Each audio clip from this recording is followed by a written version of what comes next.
Hey, what's going on, everybody? Samuel Akem here, and I'm back with another one. I appreciate you guys for tapping into another Akem'S analysis. Today, we are doing our week 2 preview. Some big time games coming up this week. I cannot wait to get into them. Bling like a champion. Big Sky Champs bring the shine on the field. Now bring it home. L&M Fine Jewelry has the sparkle you need to celebrate your MVP. In Missoula, it is on American Way in Missoula, and it's on Main Street in Kalispell. Shine on. L&M Fine Jewelry is the official jeweler of Akem'S Analysis. I want to thank them for supporting the channel. I want to thank you guys for supporting the channel. And if you want to help support the channel, please go check out L&M Fine Jewelry when you're looking to buy that diamond ring for that special person. They did a great job. They always do a great job. They're amazing people. Michael and Landy are the owners of L&M Fine Jewelry. L stands for Landy. M stands for Michael. The N stands for their son. But please go check them out. They do an amazing job. They're amazing people. L&M Fine Jewelry. Go get that special ring for that special person. This week in Big Sky football, not too many big games. We got one big game, Montana State versus South Dakota State. Once again, the biggest game of the week in FCS football is going to be played by a Big Sky team and a Missouri Valley football team. One of those Missouri Valley football teams being the same team, but Montana State gets a bite at the apple this time. We'll get into that game a little later. First things first, we're going to be talking about Montana Central Washington. We have a week 1 or a week 2 depth chart, a top 2 depth chart for Montana. We are going to get into that. There are some very exciting developments in that depth chart. I know a lot of people probably already know what I'm talking about. Northern Arizona and Utah Tech. I think that could be an interesting game given what we saw at a Utah Tech at UC Davis. The other games are Sac State and Nevada. I'll talk about that a little bit. UC Davis at Washington. We can talk about that. Portland State at North Dakota. That game is interesting to me because North Dakota is going to play Montana in a few weeks. So I would love to talk about North Dakota. Would love to see what they look like against Portland State. Haven't got to watch them a ton. And then Northern Colorado, South Dakota. Another look into South Dakota. And then there's a big time injury that happened in the Big Sky. So we'll get into all of it. Please make sure you guys hit the like button. Please make sure you guys hit the subscribe button. Please make sure you guys hit me a comment down below. 70% of the people who watch my channel currently are not subscribed to my channel. So please make sure you guys subscribe to the channel. We are very, very, very, very close to 2,000 subscribers. Let's get to 2,000. And let's keep climbing. 2,000, we don't have to stop there. Let's get to 3,000, 4,000, but first let's get to 2,000. So hit that subscribe button. I thank you guys for tapping in. We will get straight into it. Okay. We are talking about Montana versus Central Washington, and obviously this is a big game happening in the Big Sky. Not for any reason like Central Washington's a formidable opponent. They do have a lot of former Grizz connections on that staff.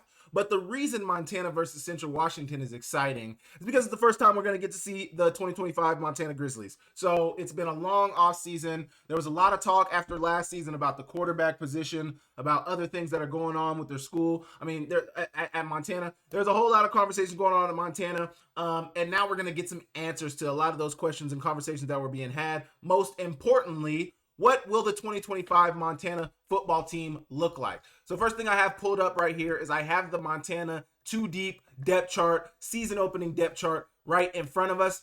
And let's talk about it, man. First off, Kiali Ayat and then Jake Jensen as the backup. But one great development we do not see on this depth chart. There was an or on this sheet last year all season long. It was Ayat or Fife, or it was Fife or Ayat. We have a definitive starter this year. Why is that important?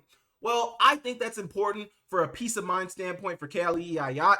I know I'm the starter. I can throw a pick. I can fumble the ball. I can make the wrong read. And I'm not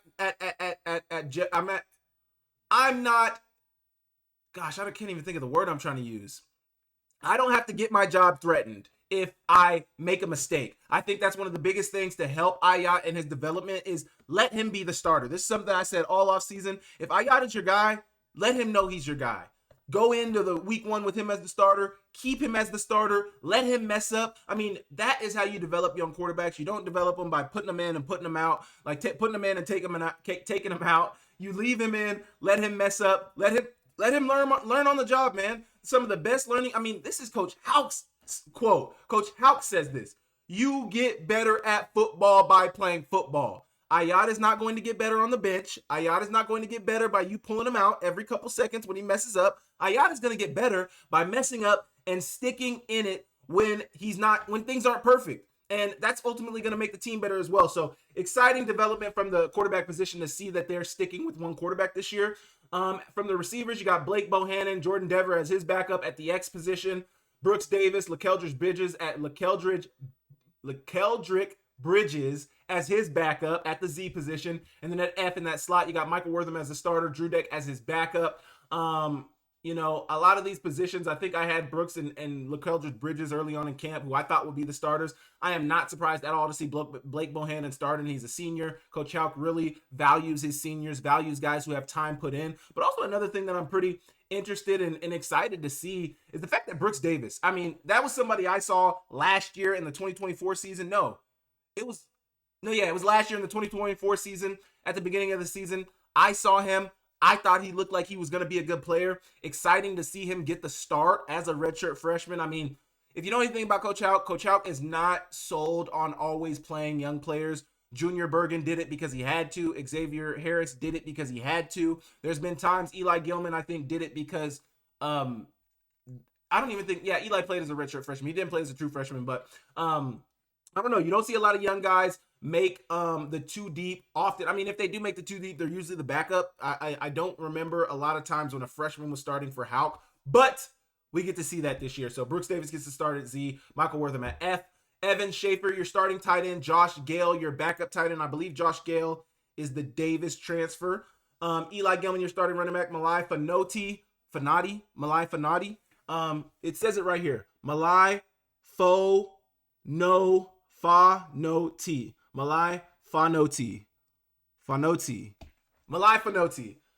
He gets the back. He's gonna back up Eli Gilman. I guess we're probably gonna get to see Malai as well, Fonoti as well throughout this game. Be exciting to see him in some snaps this year. At the offensive line, one of the more important positions, Cannon Pamphilov at left tackle, Liam Brown at left guard. The most experienced lineman on this line is Liam Brown. In terms of a reps and time on the field, time on task, it's definitely Liam Brown. At center, you got Dylan Botner. At right guard, you got Patrick Matan. And at right tackle, you have Everett Johnson. I think when I did my offensive line during the fall camp, I think I had this whole left side right. I think even with the right side, I had Patrick Matan. I think I was mixed up with maybe Lucas Freitas, maybe Everett Johnson. I can't remember exactly. It might have been Freitas and Matan who I had as the right guard and right tackle. But either way, good offensive line. One thing I also want to point out: senior, freshman, senior, junior, senior, junior. I mean, that matters. Experience, having had time on task matters. I think that's something that's going to help this offense and defense out this year, because if you look at the defense, sophomore, junior, senior, junior, senior, sophomore, senior. So more underclassmen on the defensive side of things, but still on both sides of the ball, you have a lot of experience in there, and it's something that I think will help them a lot. Defense is probably where you're going to see more of a rotation. I think you see healthy rotation on offense as well, but I think more so you'll get to see rotation on defense. At linebacker, you got Otluski. Geno Leonard's going to back him up. At the other linebacker position, you got Peyton Wing. Elijah Tolbert's going to back him up. Tolbert's somebody who stood out to me in camp, so I can't imagine that they're not going to want to get him on the field and let him wreak havoc out there. But Peyton Wing, Elijah Tolbert, Peyton Wing, former all-conference linebacker. We all knew he was going to start. When I did my fall camp lineup, guesses. It wasn't really guesses. It was what I saw at practice. But when I did that, I obviously didn't have Peyton Wing in there, and you can guarantee that an all-conference backer is going to be on the field. Solomon, I know they got his name on here. Tuliaupupu. Solomon Tuliaupupu as the third starting linebacker. Clay Oven, Mr. Legacy, behind him. At D line, you got Kellen Dietrich and Hayden Schwartz. You have Hunter Peck and Jake Mason, and then you got Jared Ramos and Braden Bailey. One name I don't see on here that I'm kind of surprised not to see is Mata Afa. Where's Mata Afa? Did he not make the two deep? Because he was running with the ones and twos during the early part of camp, and obviously, they do a lot of that to kind of mix things up, to kind of move guys around. But I am very surprised not to see Mata Afa in this two deep at all. Gotta guess he's probably going to make the rotation. He's probably going to be playing, or maybe he's hurt. We don't know what's going on. I don't know what's going on. Maybe the people who've been at practice know what's going on, but surprised not to see Mata Afa on here. Anyway, Kellen Dietrich, Hayden Schwartz, Hunter Peck, Jake Mason, and Jared Ramos, Braden Bailey. I think Jared Ramos is going to be a really, really important piece of this defense this year. Playing anchor in the middle. Seems like he put on some weight. Seems like he's a bigger player this year, but got to see it on the field. Got to see him show up. But really important at the nose right there. At the cornerback position, you got Kenzel Lawler and Justice Breston backing him up. At the other cornerback position, Keon Loud, who I think could end up being Keon Loud. I think Keon Loud could really end up being a really, really big player for Montana. I think he's got the good size. He's got the demeanor. He's got the ability. It's just, can he put it together and make it happen? I think he'll be really important for the defense as well. Prince Ford backing Keon Loud up. Micah Harper, Cade Boyd backing him up at free safety. At nickel or Grizz, you got Dazel Wilkinson. That's the guy who's going to play in the box very often, as well as that strong safety. But that Grizz player plays in the box a lot of times. They're that free man that's going to end up getting a lot of those tackles, i.e. Robbie Houck. How he got a lot of those tackles was because that's part of the scheme. Gap. Eating up block. Grizz is right there. Strong safety, nickel, whatever you want to call them. They're right there to make the play. So Dazel Wilkinson, Cade Cutler, going to back him up. And then TJ Roush and Tanner Huff. I probably would guess this is probably going to be a decent rotation as well. I don't know. I haven't talked to the coaches. But just based on what they did in the past, I would guess that they're probably going to have a decent rotation. We'll see, though. We'll get to find out on Saturday. That's what it's all about. And then on the specialist, you got Ty Morrison as punter, Ty Morrison as kicker, Drew Deck as your punt returner, Michael Wortham, the All-American, as your kick returner, Brooks Davis as your holder, and Grayson Peibel as your long snapper. So that is the 2 deep for the Montana Grizzlies. I'm very excited, man. Central Washington is coming in here, but it's not really about Central Washington. I think it's more so about the Grizz. The running game, first things first, let's talk about this. First things first, Eli Gilman needs to touch the ball more than 20 times. Now, I know it's Central Washington, maybe this isn't the game to get Eli Gilman more than 20 carries, because this is probably the game where you want to see a lot of people play. You want to give a lot of people the opportunity to play. I get that. But I would like to see Eli Gilman get some heavy touches early on in this game, get his touches out of the way, give him 10, 15 touches in the first half, and then sit him for the second half. If the game is in that now, if it's a close game, it's obviously different. But if you guys are blowing him out, give Eli 10 to 15 carries in the first half, and then sit him down, and then get Malai in there, get some of those young guys in there. But it's going to come down to the quarterback position. I mean, this is Central Washington. This is the time for you to get your kinks out. Now, I know Central Washington is going to come in here. They're not going to roll over. They're not just going to let Montana win. But Ayat needs to figure out what he's going to be as a player. Now, are they going to incorporate him into the run game? Are they going to let him use his legs? Because I think that's something he does very well that could really, really help this offense out. But needs to be play on time on the offense with his passes. Needs to be able to execute the offense at a high level. Gotta be accurate on time with your passes and just execute. I just want to see execution. I just want to see clean football. That's what it's going to be about for Montana in this game. I don't want to say anything about the competitiveness of Central Washington, because we all know what happened in 2023 when Ferris State came in here and gave Montana absolutely everything they could handle. Now, that's a former national champion team. I don't know how many championships Central Washington has won, but it's different levels. So with Central Washington, would love to see Montana execute at a high level. We all know what they do. They want to be a multiple offense. They want to run the ball effectively. They want to be able to pass the ball. The pass should complement the run. The run should complement the pass. Everything's going to work in together. If the run is working, we're going to stick with the run. If the pass is working, we're going to stick with the pass. But multiple offense, they can do a lot of things, a lot of gap scheme, a lot of zone. I mean, they do it all at Montana. So I want to see that offense be run efficiently, and I just want to see a clean game. I don't want to see any turnovers. I don't want to see any – you're probably going to see administrative penalties and stuff like that, but turnovers are not going to look great. I just want to see a clean offensive game from this Montana offense. Montana's defense, I don't know. I would expect – I don't know if they'll be drawing up a lot of pressures and things like that. This is still Central Washington, so I don't know if you want to show a lot of your heavy hitters on a team like this, but – for the defensive side of things, I just want to see what they look like. I mean, we're back at week 1. We've seen some teams play, so the conversations are a little different when we're previewing some of these games. But with Montana, this is going to be our first time seeing them. So there's not much we can talk about in terms of what they did last week. Oh, they rushed for this. You know, the offensive line looked this. I want to see the offensive line play well, protect the quarterback. The defensive side of things, I just want to see what they look like on both sides of the ball. I just want to see what Montana looks like. I want to see what they're bringing to the table. I want to see how effective they are on offense, on defense, on special teams. Some of the new pieces they brought in, Peyton Wing, Elijah Tolbert. Gosh, why am I going Blake? Josh Gale. I mean, some of those guys, I want to see them be effective. Bohannon at the receiver position. What is going to be the identity of this 2025 Montana football team? That's what we're here to find out. So I'm excited to see Montana. I'm excited to see what they're going to bring to the table. It's an exciting week whenever the Montana Grizzlies are playing, and an exciting week whenever anybody in the Big Sky is playing. When there's football happening, it's exciting. Most importantly, it's exciting when the Grizz are playing because you know I'm an alum. I got to be ejected, but also, like, come on, we know where I went to school. So that's why, I mean, I'm excited, man. I'm excited. It's going to be a good weekend. And you know, I just want to find out what the 2025 Grizz are all about. So you guys let me know in the comments what you guys think about that, and we will move on. Okay, the game of the week in the Big Sky Conference, the game of the week in FCS football, Montana State versus the South Dakota State Jackrabbits. And I'm going to just tell you right now, I am picking Montana State to win this game.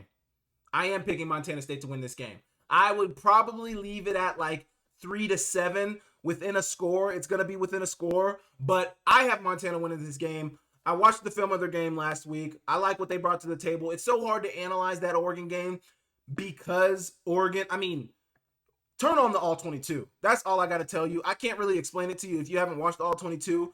That defensive line of Oregon, movers. They are moving people out of the way. And this is one of the best offensive lines in the FCS. Now, that was last year's unit. Obviously, we'll get to judge this year's unit for what this year's unit is. They also had to, like, JT Reed was playing center. He's a guard. You know, they had to move some guys around. So take that for what it is. Hopefully they have their full offensive line this week and their unit. But it's hard to judge what this Montana State team is against that Oregon team. I mean, it's night and day. I was talking to some of the people who were some people who know the game and cover the Bobcats, cover the Grizz, and people who were in location in Oregon for that game, and it's just they got first rounders, 5 stars all over the place, man. Like, it's ridiculous. It's ridiculous. So I empathize with Montana State from that standpoint, but also as an analyst, somebody who looks at the game, somebody who's watching the film, like, it is hard to get a read on them because, like, they were passing the ball like they passed more than they ran. The first play of the game was a pass. They passed it a ton. Now, maybe that's their offense. I did some research on Sturbick, their new offensive coordinator. He has been known to throw the ball around. Now, if you're at Montana State with the weapons that you have on the offensive line and your running back position, you need to be a run-first football team. But if there was ever a time where this team was probably going to throw the ball around more, I think now is that time. When I was looking at that Montana State-Oregon game, one thing I did notice was it seems like some of the concepts they were doing were different than what they ran last year. Now, I know they were down in the game. I know they had nothing to do but pass the ball. But it seems like some of the concepts they were throwing in there were a little bit more complex, a little bit more in-depth than what they had last year. I think a lot of the time last year, you know, they had their run game, and they had, like, their zone read where Tommy could pull it. He could throw it to the flats like RPOs, but, like, it didn't really seem like a lot of times they had a lot of downfield RPOs. They did a lot of play action, but a lot of times this year, and this might be because it was Oregon, and it might be because they were down by multiple scores for a majority of the game. But watching the Oregon game, seems like, first off, their RPOs are a little bit more downfield. Like, I don't know how many times I saw Tommy throw.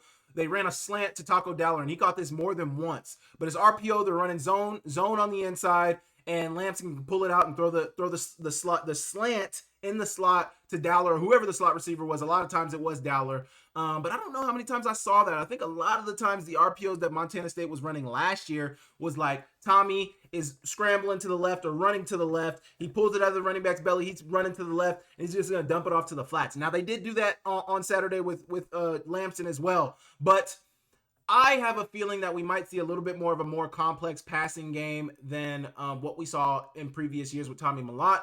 Also, you know, with the new offensive coordinator, one thing I did notice about this offensive coordinator, I don't know about his history, but with the last few offensive coordinators, you had Taylor Housewright. I believe his first name was Taylor, but you had Taylor Housewright.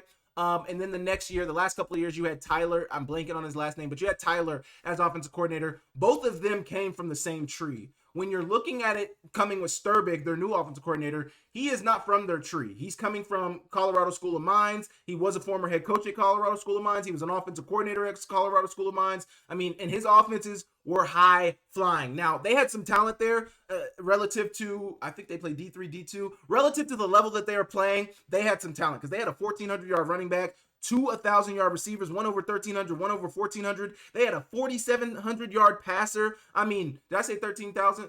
2,000 yard, yeah, 2,000-yard receivers, and then almost a 5,000-yard passer. So they were a high-flying offense. Will we see that with Montana State? I don't know, because you need to lean on the running game when you talk about this Montana State team. They do it so well, you can't look away from it. But I'm excited to see. I'm excited to see what that looks like in a game where it shouldn't be just like a blowout. In a game where it should be a little bit more competitive. I'm excited to see what their offense looks like. But I do think they will pass the ball more, just based on what I saw. I do think they'll pass a little bit more, and I think it'll be a little bit more of a complex passing game, if I had to say. Now, South Dakota State, obviously, I did a breakdown on that game. I did a breakdown on Montana State as well. But it's just so hard with them playing Oregon. I mean, you can take what you want from it, but also it's like, are we really seeing the real team that we're going to see for a majority of the year, or is this just an aberration because they're playing Oregon and they're getting beat down, so they're going to throw it a majority of the time? I don't know. But I did break down that South Dakota State game. It was sloppy. They did a really good job in the run game. Lowridge is a player, is a guy. Ogroski is a guy. They've had some receivers out there at South Dakota State. Obviously, they lost Griffin Wilde. He transferred away. I think he went to Washington State, but he transferred away. Chase Mason looked good, not great. He did what he could in the run game. He did what he could in the passing game. I mean, Chase Mason played a clean game against Sac State. Now, they can't make the same mistakes they made against South Dakota State against Sac State, because Montana State will make you pay. And I am choosing Montana State to win this game.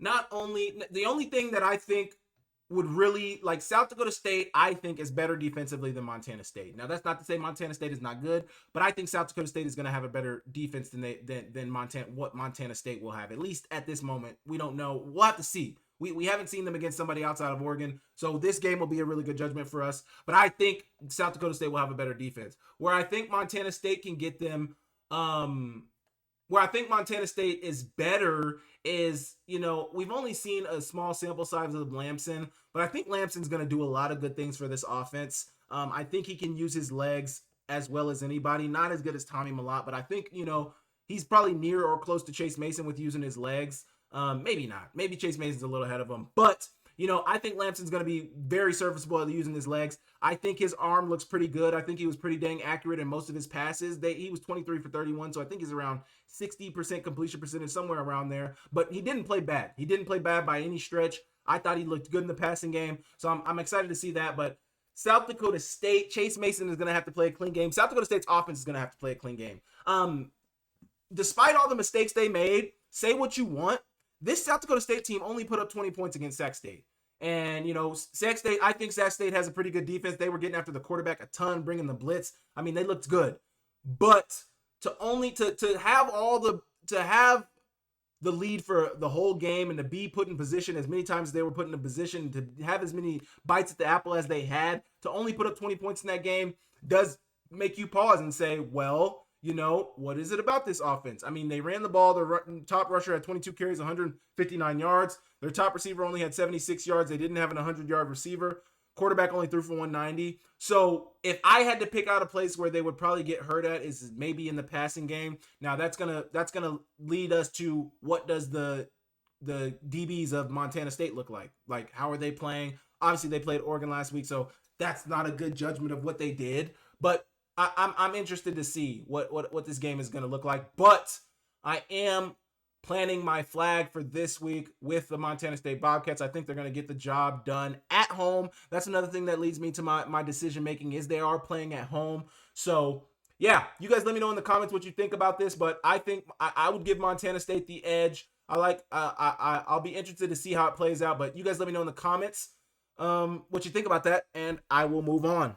Okay, the next game I want to preview is Northern Arizona versus Utah Tech. We haven't really got to talk about Northern Arizona. Obviously, we talked about them a ton in the offseason, but in season currently, we have not talked about them yet. And they're playing a team that, I don't know, is Utah Tech still the old Utah Tech, like the Utah Tech that everybody's been beating up on in the last few years? Or is Utah Tech living up to the UAC aura where they're like, you know what? We are a respectable team in this subdivision. We are a respectable team in a very, very respectable conference. Abilene Christian, Tarleton State, Austin Peay, West Georgia trying to sneak in there. I mean, they have some teams. Is Stephen F. Austin in the UAC? I don't think they're in the Southland. But there are some teams in the UAC that deserve their rightful respect. In particular, Tarleton State. Right behind them is Austin Peay.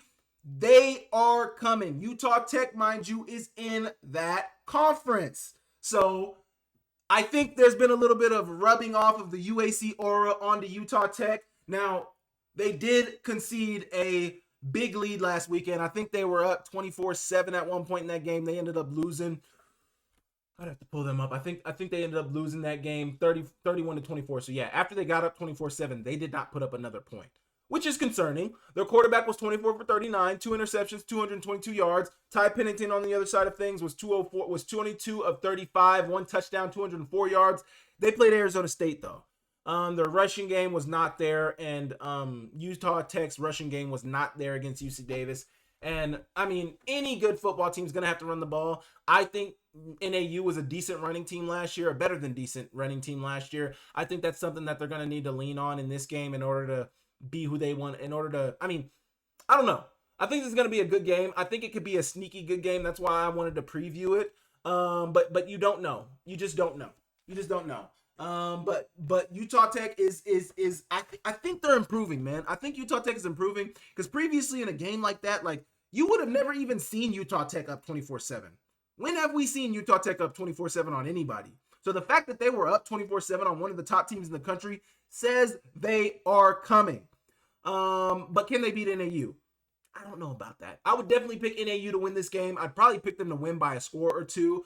They're definitely watching that UC Davis film, wondering where UC Davis went wrong, and trying to figure out how they cannot end up like UC Davis. So from that standpoint, I got NAU. I got NAU by a score or two. I would say 2 scores they're gonna win by. But the reason I'm talking about it is because Utah Tech can shock the nation, baby. They can shock the nation. We don't know. We don't know. I want to see what Ty Pennington looks like. Ty Pennington is probably he was the top quarterback returning in the conference.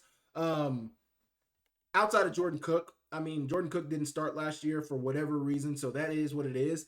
But Ty Pennington is the top quarterback returning in the conference. So I would say there's decently high expectations on him to do well this year, to lead that team to a certain number of wins. They were a playoff team last year. They got skunked in the playoff game 24-0 by Abilene Christian on the road.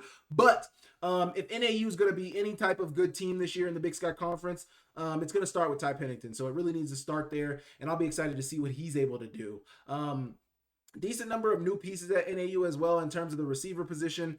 I think they have some returners at the running back position. I think their offensive line is pretty, I don't know. I think they lost some guys, but also they got some returners. So I'll be interested to see what their run game looks like. Obviously, it wasn't very great against Arizona State, but hopefully that's different against Utah Tech. NAU, another piece about NAU, they leaned heavily on their defense in 2024. Their defense was really good, led by Alex McLaughlin, a multiple-time All-American. He's now at Washington. But I'll be very interested to see what that defense looks like this year. Are they going to be the same type of defense that they had last year? I mean, I think a lot of the reason why they won some of the games they won last year was because their defense's ability to take away the ball, stop the run, string stops together. I mean, all of that stuff. I mean, that is one of the reasons why NAU was a playoff team, was because they played better defense than most. Now, when it mattered the most, they didn't play the best type of defense. Well, they did decent defense. I mean, they gave up 24. They didn't get blown out, but like they didn't put up any points either. So offensively, NAU needs to be better this year. Quarterback needs to step up in the moment. The running backs need to step up in the moment. I mean, the offense needs to step up when they're being tasked to step up. Now, is this necessarily the game for that? Maybe not. Maybe we'll leave that for when they play more ranked opponents within the Big Sky Conference. But this is a first test to really get to see them against other FCS competition. So I'm excited to see. I got NAU by multiple scores. What do you guys think? Let me know in the comments down below, and I will move on. Okay, next game I want to talk about. We got Sac State versus Nevada. Now, why do I want to talk about this Sac State versus Nevada game? It's FCS versus FBS. It's a lower tier FBS opponent, a lower tier Mountain West team in Nevada. No shade at Jeff Choate or anything they got going on over there. But we just watched you 2 years ago get beat down by Idaho. So, like, let's pump the brakes for a second. It's Nevada. If this Sac State team, I think South Dakota State would handily beat Nevada, and I confidently say that. I want to see something from Sac State in this game. The offense needs to be better. The offense needs to be better. The struggles on that offense, 12 rush, I mean, no, not 12 rushing yards. Let's see how many rushing yards they had in that game against South Dakota State. Let's really get the numbers, and let's see. 24 rushing yards in the game against South Dakota State. That cannot happen against Nevada. Now, maybe Nevada's much better than you. Maybe they are. But you cannot walk out of this game with 24 rushing yards. I don't think you can walk out of this game with less than 100 rushing yards. I mean, it cannot happen. Your offense, I'm talking directly to Sac State and their Sac State fans, your offense was absolutely anemic in the game against South Dakota State. Inaccurate passing, interceptions, one interception, turning over the ball, not able to run the ball. The quarterback, I talked about this in my breakdown. The triple option is a core tenet of the go-go offense. You were not keeping the ball at all, Rashada. What is with that? You got to keep the defense honest. You got to keep it sometimes. Get that pitch relationship with the running back. Pitch it to the running back. Now, maybe you were coached differently. And if so, if somebody has information on the situation, let me know in the comments down below. But come on, man. I need to see Sac State's offense look better. I don't give a damn if it's Nevada. I don't give a damn if it's Alabama. This offense needs to look a little better, man. Be more efficient in the passing game. Be more effective in the running game. Take advantage of your opportunities. I mean, it's got to look better. ESPN has it rated as a 73% chance that Nevada wins per ESPN analytics. I don't go off the analytics, man. I don't care what the analytics say. Not saying Sac State should win this game. I think Sac State could win this game. But in terms of the national landscape and the national conversation, I don't know if a loss changes any conversation about Sac State currently. I mean, a lot of people don't think very highly of them after that South Dakota State loss. It looked really ugly. But I think a win or a very close loss could do a lot of good for the national conversation around Sac State. I think people could give more respect to Sac State. And I think that's, you don't need to earn my respect. I'm a nobody. I'm a media personality. You don't need to earn my respect. But the voters, the people who vote, the people who do the polls, the people who watch the games, the people who are judging the games, I mean, you need to gain the respect of them. And I think playing a really strong game, whether it's in a loss or a victory, says a lot to the committee, the people making the decisions at the top. And I think Sac State needs that. I really think Sac State needs that. I mean, what we saw last week was absolutely unacceptable. For all the talk that's been had about the go-go offense this offseason is absolutely unacceptable. I've been part of the conversation, making that such a loud conversation about this go-go offense. I have looked at the film on this offense at UNLV. I know how explosive it can be. Obviously, they had some really explosive pieces within that offense. Quarterback matters. Receivers matter. But for all the noise, we got to see some results, man. Gotta see some results. So Sac State, I'm not gonna pick them to win. I would honestly pick Nevada to win this game. But I would pick Nevada to win in like a 3 to 7 point victory. I'm gonna say 3 to 10 point victory. 3 to 10 point victory, like the win by a field goal, or the win by a score, or the win by a score and a field goal. Like, I think it's gonna be that type of game. I think if Brennan Marion is the type of coach that he probably wants to be, or the type of coach that people think he is, it's been a long week at Sac this week. It's been a long week at Sac State this week, and nobody has been relaxing. They can't relax. I mean, you got to be on them. At Montana, we would call this week a Black Flag week. Now, maybe not this week would be a Black Flag week, because the Black Flag week is like a must-win game. And I don't know if you would necessarily want to make Nevada, like an FBS opponent, a Black Flag game. Now, you could. You definitely could. And what I was trying to get at with that is, if you're Brendan Marion, you have to look better in this game. You have to look better in this game. The offense has to look better. Now, question mark. Do they go with Rashada? Do they give Cardell Williams a shot at starting and playing the entire game? Because that's basically what they did with Rashada. Rashada basically played the whole game, and I'd be interested to see if, like, hey, we're going to play Rashada the first game, we're going to play Cardell Williams the second game, and then we're going to make our decision for the rest of the season. I would love if they did that. But yeah, got to see a better offense from Sac State. That is the number one thing I'm watching for this offense. But then another player who I think is going to end up being an all-conference player and potentially an All-American this year, Derek Houston. This man was all over the field. 14 tackles. I believe he had 2 sacks, if I'm not mistaken, and maybe 2.5 tackles for loss, maybe 2 tackles for loss. Derek Houston was absolutely all over the field. All over the field. He is a player to watch. He is the number one player on their defense for me right now. I haven't really seen a bunch of other standouts out there, but McLaughlin had a good game too. He had 2 sacks, but Derek Houston maybe didn't have 2 sacks, but he was in the backfield. He was wreaking havoc on that South Dakota State defense, and he was part of the South Dakota State offense. He was part of the reason why Sac State still had a chance to win that game virtually throughout the course of that game, was because of the play of Derek Houston. So I'm very excited to see what he's gonna do throughout the course of the year. But offense, this preview is about offense. I would pick it to be a decently close game. I'm not going to pick this game to be a blowout. I think Sac State can keep it close. But if Sac State gets blown out, I don't know if it'll say too much, but I think it'll be a sign that maybe Sac State isn't who people think they are. Now, obviously, that South Dakota State team they played last week had a lot of pedigree. They've done a lot of things right over the years. They've won multiple national championships. I mean, they have a winning culture there. Sac State is trying to build that. In the quest to build that, you're going to take your lumps. So people are on your head right now. You guys lost to South Dakota State. It looked bad. You looked ugly. Take that. Take it in, internalize it, and go be better. We got to see it. We got to see it. If that was loud, I apologize. But, yeah, you guys let me know what you guys think about this Sac State-Nevada game in the comments down below, and I will move on.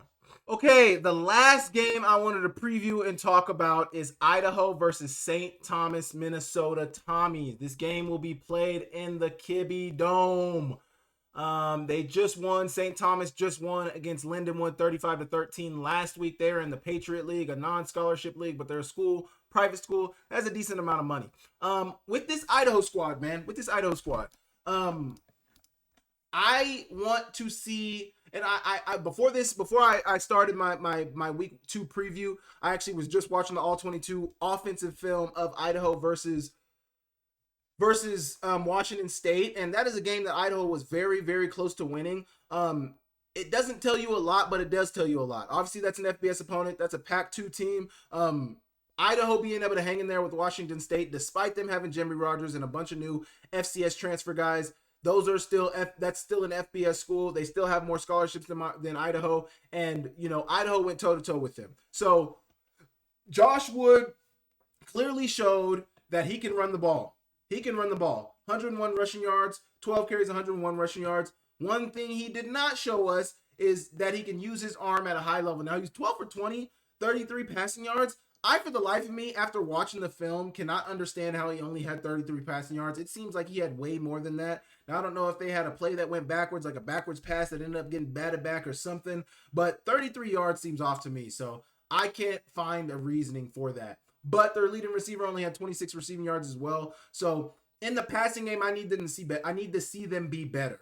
And it concerns me because they had one honorable mention in Mark Hamper, but then Jordan Dwyer was an all-conference receiver. He's gone now, and all of a sudden your passing game looks nothing of the same. Now, obviously, you're playing Washington State. Maybe they were doing some schematic things that were making it hard for you to pass. It looks like I saw a little bit of cover 2 in there. That wasn't all they did. I saw cover 3 as well. But was that a schematics thing as to why you guys couldn't pass the ball? It seems like a lot of the passes they were throwing were a lot of dink and dunk passes. I didn't see a ton of, or if at all, downfield passing. I think the deepest passes I was seeing were like 15, 20 yards, nothing deep, over 30 to 40 yards in the air down the field. Now, maybe, like I was saying, that was a schematics thing, the way Washington State was playing. Maybe that was the reason for that. But Josh Wood showed me that he can run the ball. That we know you got that. How are you going to be in the passing game? Because to win in the Big Sky, you're going to be able to need to do both. Unless you just do run the ball at such a high level that, I mean, one of the best runners we saw was Tommy Malott, and even he needed to be able to pass the ball at times as well. So you got to be able to do both, Mr. Wood. But I'm excited for this game. I think this could be a good game as well. I was high on St. Thomas last year. I'm not as high on them this year, but I definitely will pick Idaho to win this game. the thing is I don't know what that win is going to look like. I think they're going to have 200 plus rushing yards. I mean, one thing I did gather from watching the film with Idaho is that even under Jason Eck, they were a slow rolling football team and they weren't going to go fast, but at their core, they did want to run the ball. And I think that still stands with Coach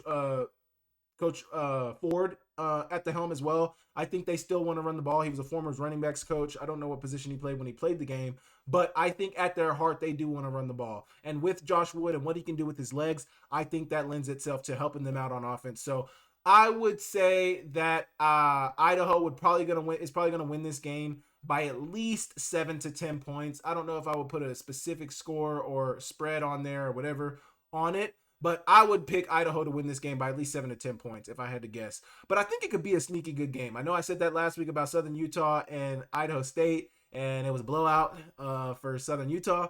But I think this could be an interesting game. St. Thomas is a team that I think is rising in terms of within that Patriot or Pioneer League. They're gaining more respect. They've only been in the subdivision for so long. So they're a team who I think can make things happen. And I'm excited to see what this game looks like. Now, it seems that one thing St. Thomas leaned on in their victory against Lindenwood was the running game. They had, let's look at it. They had 275 rushing yards against Lindenwood. And their quarterback threw for 172, but he only threw 18 passes. So they're not throwing the ball a lot. They had 44 rushes, 19 total passes. So they are trying to establish the run. Make no mistake about it. How successful will they be with that? Idaho's a squad who had a really, really strong defense last year. And then you look at it this year and doesn't. I don't know if they're not as strong. I mean, they just held Washington State to 13 points. So we'll see when it all comes down to it, what that looks like. But 33 passing yards last week. Now, they only had 33 passing yards, but they held Washington State to 3 rushing yards. Now, obviously, some sacks are in there. -14 for Julian Duggar, -4 for Angel Johnson. So 3 rushing yards. They probably had a net of like 20, 21, 22, somewhere around there, 20 to 30 yards. But they gave up 208 passing yards. So you see where the holes are for Idaho in week 1. Now, obviously, that was Washington State, but we will see. We will see. I'm excited to see what Idaho is able to do against St. Thomas. I would definitely pick Idaho to win this game by maybe a score, 2 scores, but I want to see Joshua Wood better in the passing game. I want to see Joshua Wood be better in the passing game. He did do a decent job of taking care of the ball, but and I saw some really good throws from him too. Like on opposite hashes, when he's on the left hash, he's throwing through the right numbers. Like I saw some really strong throws. He was on time. He looked good. But I want to see more of it. And I need to finish the film because I was about halfway through it. And I just don't know how you only get 33 passing yards. For the life of me, I can't understand. Without having watched the full game yet, I can't understand. So I want to see more of that. But I want to see Joshua Wood be more clean. What can they do in the passing game? Who are their receivers? Not who are their receivers, but who is going to be that receiver? I think for the last couple years, Hayden Hatton for a few years. Then you had Jordan Dwyer for a couple years under Hayden Hatton. And then you had Mark Camper and Jordan Dwyer last year. So what are you going to see from this receiving core going forward? What are you going to see? Who's going to be the guy that's going to step up defensively? Who are going to be those guys that stepped up? I think Keyshawn James Newby was one of those names that stepped up early on in the season last year. What are we going to see from that this year? I don't know, but I'm interested to find out. So you guys let me know what you think about this Idaho versus St. Thomas game in the comments down below, and I will move on. Okay, the next thing I want to talk about is Idaho State's quarterback Jordan Cook is out for the season. This is absolutely devastating news for Idaho State. This is Jordan Cook, who had really had a pretty decent start to the season. Struggled with interceptions in their first game, but what I honestly just want to play the video. I'll find it right now. All right, this is a video from Sean Reeder of the Albuquerque Journal that will be showing of Coach Cody Hawkins talking about Jordan Cook and the rest of the season, throughout the rest of the season, what we can expect for the rest of the season. Yeah, so JC played hurt last week, should have had surgery before we played Southern Utah, but opted not to. And just because it was something where we knew he was going to be out for a month and trying to figure out when was the best time to do it. And, you know, there were a lot of times, there's never a perfect time to to do it, but there was a lot of deliberation between our medical staff, our staff, and his family about what was going to be best. And he really wanted the opportunity to try and play in that football game last week. And for his development as a leader and as a young man, I thought he deserved that opportunity and played well enough to earn that opportunity. But he did end up having a procedure, and he'll be out for the foreseeable future. But we love him and appreciate him, and he'll be back. I just can't tell you when. So that is definitely tough news about Jordan Cook, somebody who was probably one of the more talented quarterbacks from a talents perspective in the conference, and maybe one of the most talented quarterbacks from an arm talent perspective in the whole FCS subdivision. It's going to be tough, him being out a month. It doesn't seem like he's out for the season. It does seem like he's out for the foreseeable future. I don't want to speculate about what the injury is, but you can only guess if he had to have surgery, it was that serious. And, I mean, he was able to play on it, so it may be not that serious, but he does have to have surgery, so it is serious. So it's kind of like one of those things. But he decided to play hurt the previous week, last week when they played. Who did they play? Idaho, Southern Utah. They played Southern Utah, and he apparently played hurt. And a lot of people are saying that makes sense because it seemed like he looked a little hurt in that UNLV game, later on in that game. And that's honestly when he did start turning over the ball a little bit, was in the second half of that game. But just devastating, man. Devastating. You never want to see a guy be hurt. And this is somebody who missed the entire season, for whatever reason, missed the entire season in 2024. He comes back in 2025 and looks good, throws a few interceptions, but looks good. And now he's going to be out again. So they have two other guys who are backups to Jordan Cook who are going to be playing.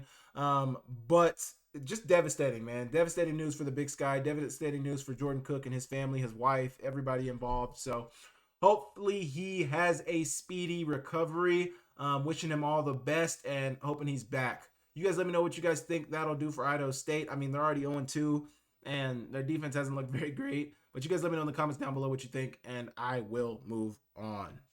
Okay, I want to thank you guys for tapping into my channel this week. Please make sure you guys hit that like button. Please make sure you guys hit the subscribe button. Please make sure you guys leave me a comment down below. It's going to be a great week in college football. I cannot wait for it. I know you guys can't wait either. We will be at the tailgate show this week, so please come see me, Ace Sourwine, and Denny Bedard at the GSA tailgate show. We'll be on the stage. I do the last segment with them, the last like 30 to 45 minutes where we're analyzing the game, talking about the game, previewing all the things that we're going to see for that day. So please make sure you guys come check that out. I want to thank you guys for visiting my channel. I want to thank you guys for viewing my channel. Remember, 70% of you guys are not subscribed to the channel. So please subscribe and come tap into some of this great content I'm doing. If you enjoy this video, then hit the subscribe button. It costs you nothing. It takes no time. Just hit the button right there. Hit the notification bell too if you want to be notified every time I'm dropping a video. And that'll be that. But I want to thank you guys so much for tapping into the channel. It's going to be a great week in college football. Subscribe, like, comment. I'll catch you next time. See you later.